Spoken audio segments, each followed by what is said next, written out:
Video देखने से पहले चैनल को सब्सक्राइब करना ना भूलें। मेरा मेरा प्यार अमर, फिर क्यों मुझको लगता है डर। बचपन से ही गा रही हूँ और पिताजी को रफ़ी साहब के गाने सुनने का ज़्यादा सुनते थे वो। लता जी के मैं सुनती थी जो रेडियो पे आते थे। लता जी रफ़ी साहब दोनों को मैंने बहुत अभ्यास सुन के, और दोनों इतने बड़ी स्कूल है कि उनसे सब सीखते ही रहते हैं। आज भी सीख रहे हैं और मैं आज भी सीख रही हूँ उनसे। लेकिन ये एक वक्त आता है कि हम सैचुरेट फील करते हैं कि मुझे अपना कुछ गाना है। हम लोग बहुत बैकग्राउंड में गाए, बहुत सारे सीरियल्स के लिए गाया, भोजपुरी फिल्म्स के लिए भी गाया, मराठी, हिंदी, पंजाबी और हिंदी छोटे छोटे प्रोजेक्ट्स के लिए मैंने काफ़ी गाया। पहला सुर लगने तक मुझे नर्वसनेस रहता है, और एक बार आवाज़ खुल गई है, पता चलता है, फिर मैं खुश हो जाती हूँ। फिर मैं 8 घंटे भी गा सकती हूँ। एक कि मुझे पियारोशिप नहीं आती अपनी मैं थोड़ी डरती हूँ अप्रोच करने को लोगों को। वीडियो भी हुआ, लेकिन रिलीज़ किस तरह करना है वो हमें नहीं समझा। मतलब चैनल तक पहुंचना कैसे है या किसी कंपनी को अप्रोच कैसे करना है वो हमें समझा ही नहीं है। और जो बीच के लोग थे उन्होंने सिर्फ पैसे लिए और काम नहीं किया। मेरा एक शो हुआ हृदयनाथ मंगेशकर जी के साथ। वाह अपर्णा बाई, दीदीन सारखा आवाज आहे तुमचा। राज दिल में तुम्हें बता दूंगी, मैं तुम्हारी हूँ, मान जाओगे हाँ तुम मुझे। मैं बचपन से ही गा रही हूँ और पिताजी को रफ़ी साहब के गाने सुनने का ज़्यादा सुनते थे वो। लता जी के मैं सुनती थी जो रेडियो पे आते थे, और इस वजह से सुनना रफ़ी साहब को ज़्यादा हुआ था मेरा, क्योंकि रफ़ी साहब के गाने पिताजी उनके दोस्त बहुत सुनते थे। और कश्मीर की कली है वो गाने उन दिनों बहुत रेडियो पे चलते थे। तो मैं जोर जोर से प्रोफेसर के गाने वगैरह एकदम चिल्ला के गाती थी। तब मुझे इतना टेक्निक कुछ समझ में नहीं आता था, एकदम लाउड गाती थी रफ़ी साहब के गाने। तो पिताजी बोलते थे कि तू लता जी के गाने ज़्यादा गा, तू ये तू मेल पैटर्न गाने क्यों गा रही है तू, तो मैं बोलती थी अच्छा। फिर मैंने धीरे धीरे लता जी रफ़ी साहब दोनों को मैंने बहुत अभ्यास सुन के, और दोनों इतने बड़ी स्कूल है कि उनसे सब सीखते ही रहते हैं। आज भी सीख रहे हैं और मैं आज भी सीख रही हूँ उनसे। जी, आज श्रद्धांजलि दिन है रफ़ी साहब का। इस दिन रफ़ी साहब अपने को सबको छोड़ के चले गए थे। तो मैं उनका जो गाना मुझे पसंद है वो है कोई सागर दिल को बहलाता नहीं, जो मैंने थोड़ा सा भी गाने की कोशिश की, गलतियाँ हुई होगी, माफ़ करना। और मन रे तो काहे न धीर धरे, ये गीत मुझे बहुत पसंद आता है रफ़ी साहब का। और पिछले साल रफ़ी साहब के जो फैमिली मेम्बर्स हैं परवेज जी, तो उन्होंने मुझे बोला था कि कोई गाना आप भेजिए। तो मैंने मन रे तो काहे न धीर धरे एक गाना भेजा था जो उन्होंने यूट्यूब पे डाला है, और बहुत लोगों ने पसंद किया वो।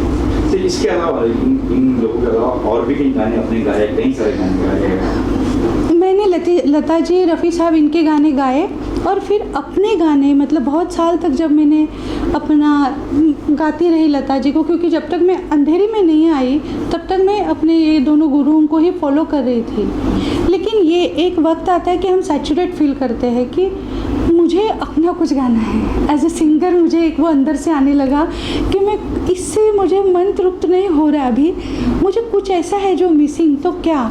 तो मेरे हस्बैंड ने कहा कि आप कॉपी करके गा रहे हो, आप उनको गुरु एज ए मानते हो, ओके, लेकिन आप एज ए सिंगर क्या हो?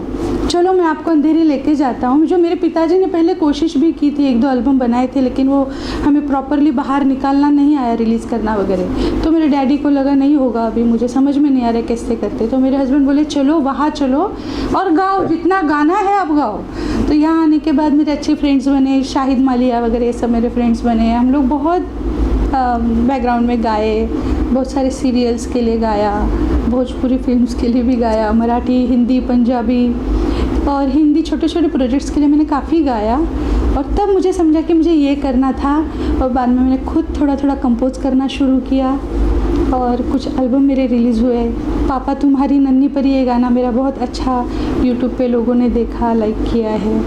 और इसी तरह मेरी जर्नी चल रही है। वो जो फर्स्ट डे था जब आप स्टूडियो में गए थे या पहली बार माइक के सामने खड़े हुए तो नर्वस लगा, डर लगा, क्या लगा? मैं हमेशा ही नर्वस होती हूँ आज भी, क्योंकि पहला सुर लगने तक मुझे नर्वसनेस रहता है और एक बार आवाज़ खुल गई है पता चलता है फिर मैं खुश हो जाती हूँ, फिर मैं 8 घंटे भी गा सकती हूँ। लेकिन हाँ, पहला दिन जिस दिन पहला एल्बम मेरा 1994 में रिकॉर्ड हुआ था और उसमें सोनू निगम जी, उदित नारायण जी, विनोद राठौर जी ये सब आए थे और इन लोग एकदम तब मतलब एकदम टॉप पे शुरू हो चुके थे और सोनू निगम जी टीवीएस सारेगामा में तब होस्ट थे और उनके साथ पहला गाना रिकॉर्ड हुआ था। उन्होंने नारियल भी फोड़ा था हमारे एल्बम का पहला तो वो पहला गाना था, तो वो गा रहे थे तो मैं उनको देख रही हूँ, इधर उधर मेरे फ्रेंड्स को देख रही हूँ कि अब मैं गाऊँगी कैसे। तो फिर मैंने गाया वो गाना, लेकिन मैं बहुत डरी हुई थी और टेक्निक भी वो इतना कॉन्फिडेंटली गाए थे और मुझे फिर गाना था तो नर्वस बहुत थी मैं। अब मुझे मतलब अब जो है वो सेल्फ कॉन्शियसनेस लेवल पे आए हैं कि भाई ये सही है ये गलत है, तब समझ में नहीं आ रहा था अब क्या होने वाला है। तो 94 की बात कर रहे हैं। जी 1994। आप सोनू निगम जी कहाँ पे, आप इतने पीछे कैसे लगे, क्या हुआ? उसके 2-4 रीज़न हैं। एक कि मुझे PRO-शिप नहीं आती अपनी मैं थोड़ी डरती हूँ अप्रोच करने को लोगों को, और दूसरा ये रीज़न था कि भले मेरे हस्बैंड मुझे यहाँ ले आए शादी के बाद, लेकिन उन्होंने मेरा बेटा भी जल्दी इमीडिएटली शादी के बाद हुआ तो बोले कि आपको टाइम लिमिट रहेगा। उस टाइम लिमिट में काम करना मुश्किल था। जैसे मुझे रिकॉर्डिंग 6 बजे बुलाया और वो रिकॉर्डिंग 10 बजे तक अगर चल रहा है तो थोड़ा मुझे ऐसा लगता था कि वो मेरे टाइम लिमिट ख़त्म हो रहा है, 9 बजे के पहले तो मुझे जाना है, क्योंकि हमारे घर में और कोई नहीं था जो बेटे को देखे। तो मेड वेड रखो तो भी थोड़ा सा बच्चे को उतना प्रॉपर देखा नहीं जाता, तो मुझे ऐसे लगा कि थोड़ा शादी के बाद ये करना थोड़ा कठिन था मुझे। दो ही वो supportive, there was like limitation.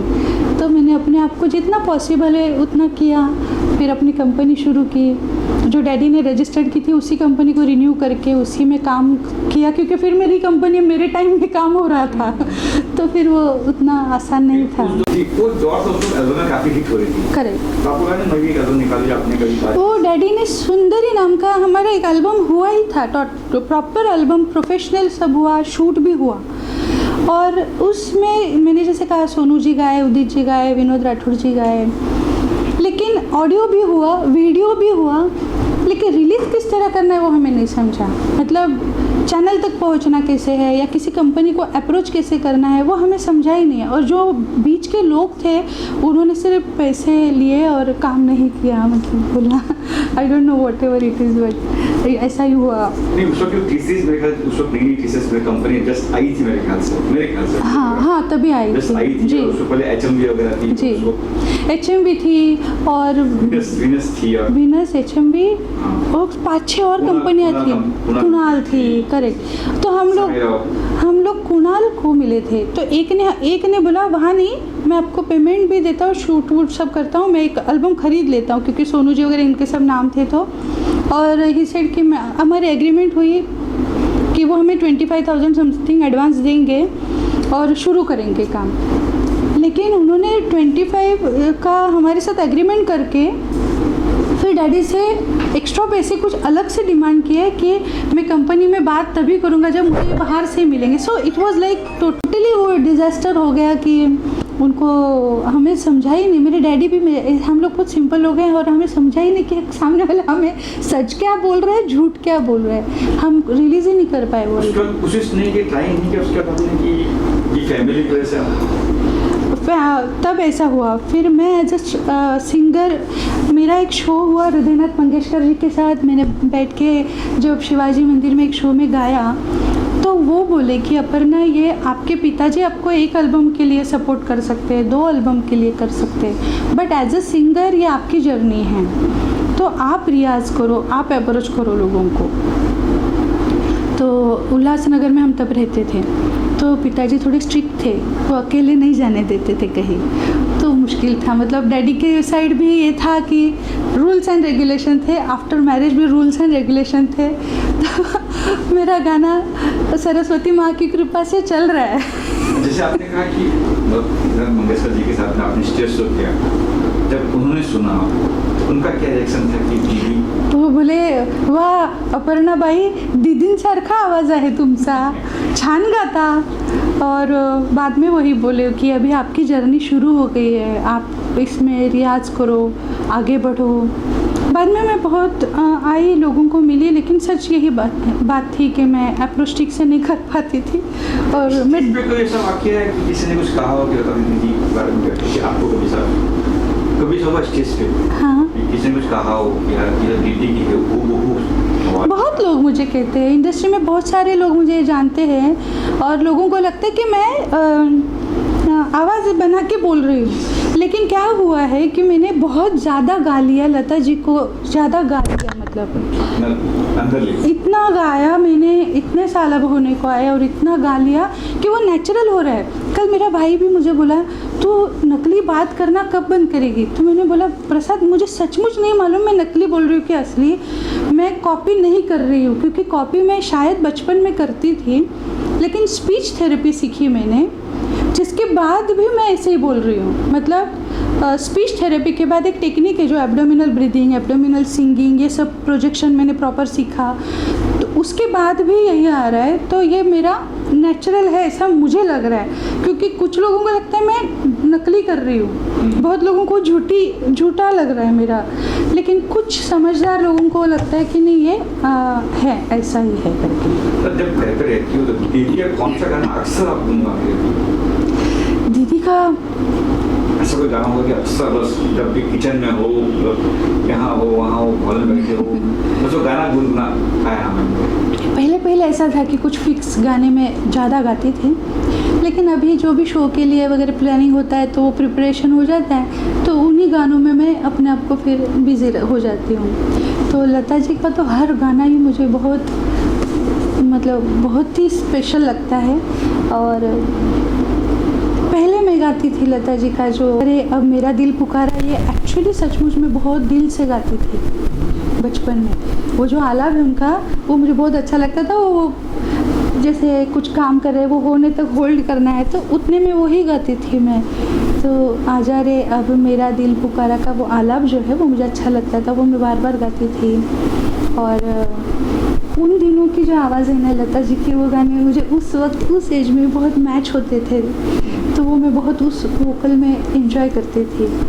जैसे आजा के इंतजार में, इसमें भी लता जी का एक आलाप है,